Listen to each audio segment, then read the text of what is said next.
अस्सलाम वालेकुम दोस्तों, मैं हूं आपका एडवाइज़र आफ्ताब शकील। कुछ दोस्तों के कमेंट्स आ रहे थे कि जब भी हम राजीड कार्ड सेंटर से फ़र्द लेने जाते हैं तो वो हमें कहते हैं आपका रकबा ब्लॉक आ रहा है। हालांकि पटवारी के पास जब हम फ़र्द लेने जाते थे तो इस तरह का कोई मामला नहीं था। हम फ़र्द लेके आ जाते थे। क्या रकबा वाकया ही ब्लॉक होता है या जानबूझ के वो हमें तंग कर रहे हैं? तो इसके मतलब आप हमारी रहनुमाई फरमाएँ। आज की हमारी वीडियो इसी के मतलब होगी। वीडियो की तरफ जाने से पहले अगर आप लोगों को ज़मीनी मामला में कोई भी किसी किस्म का मसला है, नीचे कमेंट्स करें। हम इंशाल्लाह एक पूरी वीडियो बनाकर आपकी रहनुमाई करेंगे और आपका मसला हल करेंगे। लेकिन उसके लिए आप मेरे चैनल को सब्सक्राइब कर लें, साथ बेल आइकन पर क्लिक करें ताकि मुझे पता चला मेरे मैच्योर सब्सक्राइबर हैं। मैं जल्द से जल्द आपके मसले की वीडियो बनाकर अपलोड करूँ ताकि आपका मामला हल हो सके। अब रकबा वाकया ही ब्लॉक होता है, उसकी ब्लॉक होने की चंद वजूहात हैं। नंबर 1 पे क्या है जी, स्टे आर्डर हुक्म इम्तनाई।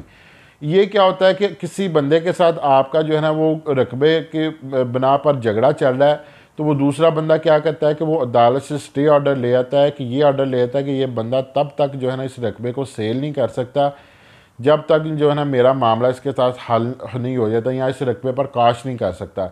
यानी स्टे ऑर्डर ये होता है कि जो चीज़ जैसे है एज इट इज़ वैसे रहे। तो वो स्टे ऑर्डर ला के वो उसको राजीड कार्ड सेंटर में दर्ज करवाता है, जिसकी वजह से आपका रकबा जो है वो ब्लॉक हो जाता है। नंबर 2 पे क्या होता है कि नंबर 2 पे होता है कुर्की। कुर्की क्या होती है कि आपने किसी बैंक या किसी बंदे के पैसे देने थे, आपने उसके पैसे नहीं दिए, वो बंदा बैंक चला गया, अदालत चला गया। अदालत जाकर उसने रिजू किया। अदालत ने क्या किया कि आपको बुलाया, आपसे पूछा कि आप इस बंदे के पैसे क्यों नहीं दे रहे।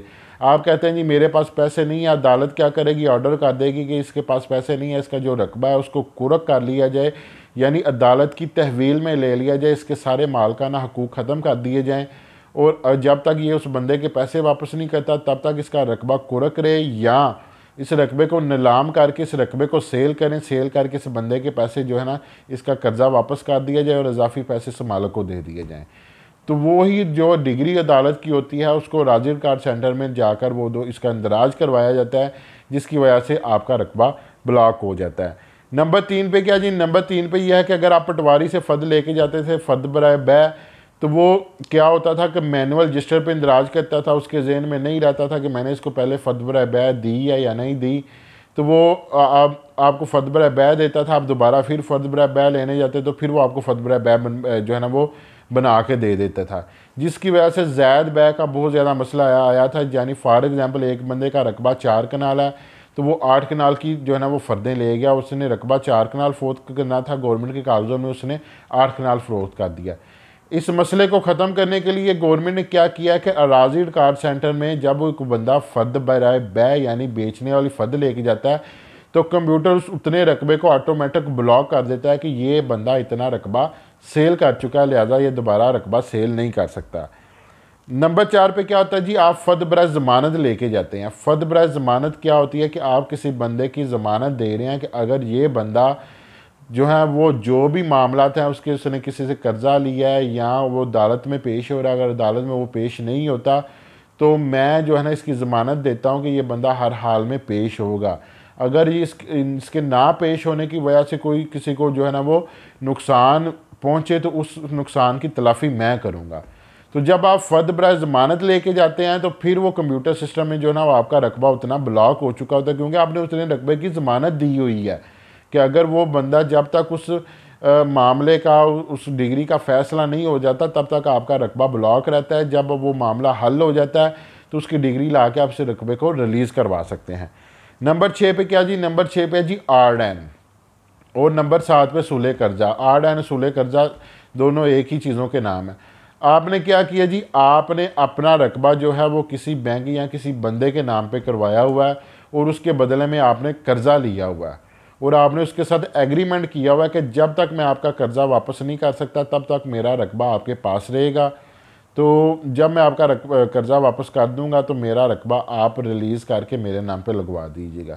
तब तक वो बंदा अपना रकबा सेल नहीं कर सकता, उसकी वो फ़र्द जो है ना वो नहीं ले सकता। नंबर जी 7 पे क्या जी, ज़री इनकम टैक्स। ज़री इनकम टैक्स क्या होता है कि जो किसान जो है हर साल काश्त करते हैं, 6 माह बाद वो गंदम की फसल लेते हैं, 6 माह बाद वो धान की फसल लेते हैं। काश्त करने के बाद उसको वो सेल करते हैं, सेल करके अपनी ज़रूरियत पूरी करते हैं, उससे वो मुनाफा कमाते हैं।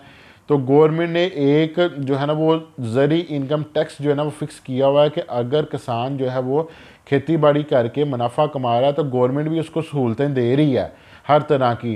तो लिहाजा उसका भी हक बनता है कि वो गवर्नमेंट के ख़जाने में टैक्स जमा करवाए ताकि गवर्नमेंट उनको मज़ीद बेनिफिट दे सके। तो अगर आपने ज़री इनकम टैक्स नहीं जमा करवाया तो पटवारी के पास आपका रकबा ब्लॉक नहीं होता था, क्योंकि मैनुअल रजिस्टर्ड था। कंप्यूटर में ऑटोमेटिक जो है ना वो आपका रकबा ब्लॉक हो जाता है कि आपका ज़री इनकम टैक्स अभी तक जमा नहीं हुआ, इसको जमा करवाएं तो फिर आपका रकबा जो है वो रिलीज़ होगा।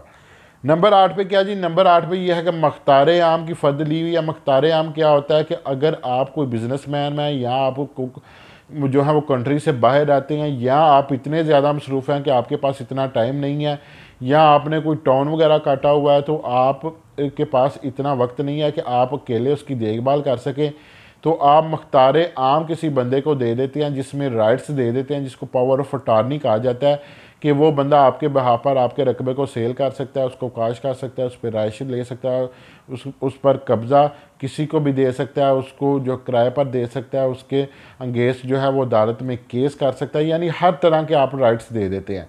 तो अगर आपने किसी को अपने उस रकबे के अंगेंस्ट मख्तार आम दिया होगा तो जब तक वो मख्तार आम आप ख़त्म नहीं करवा लेते तब तक आपका रकबा जो है वो राज़ी रिकॉर्ड सेंटर में ब्लॉक रहेगा, और आपको जो है वो उसकी वो फ़र्द नहीं मिल सकती, आपका रकबा ब्लॉक आएगा।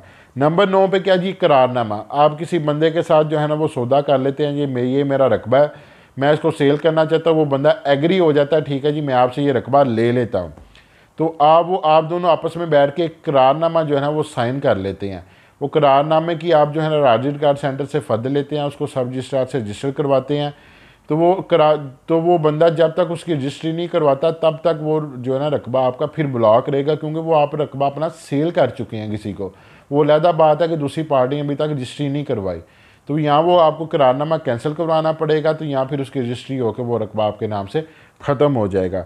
नंबर 10 पे क्या है जी, नंबर 10 पे अगर आपने बयाने की फ़र्द ली हुई, या पटवारी से क्या होता था कि लोग बयाने की फ़र्द ले गए हैं, फिर दोबारा आके फिर बयाने की फ़र्द ले जाते थे, तो इस तरह से जो है ना फ्रॉड होने के जो ना 100% चांसेस होते थे। गवर्नमेंट ने इन फ्रॉड को ख़त्म करने के लिए क्या किया कि कंप्यूटर के अंदर एक सिस्टम रख दिया कि अगर कोई बंदा एक बार बयाने की फ़र्द ले गया, वो जब तक उस बयाने की ओरिजिनल फ़र्द को वापस नहीं करता तब तक वो दूसरी बयाने की फ़र्द नहीं ले सकता, ताकि किसी के साथ फ्रॉड ना हो। इस वजह से भी आपका रकबा ब्लॉक होता है। नंबर 11 पे क्या है जी, इंटरम इंतकालात की वजह से। इंटरम इंतकालात क्या है कि जब आपका रकबा जो है वो कंप्यूटराइज हुआ, तो कंप्यूटराइज होने के बाद कुछ इंतकालात जो है ना वो पटवारी की तरफ से पेंडिंग थे, जिनका कंप्यूटर में अमल दरामद नहीं हुआ। इसकी वजह से भी आपका रकबा ब्लॉक होता है, क्योंकि आपने अगर वो पटवारी के पास रकबा सेल किया हुआ तो कंप्यूटर में आप उसको दोबारा सेल नहीं कर सकते, तो इस वजह से भी आपका जो रकबा जो है ना वो ब्लॉक आ रहा होता है।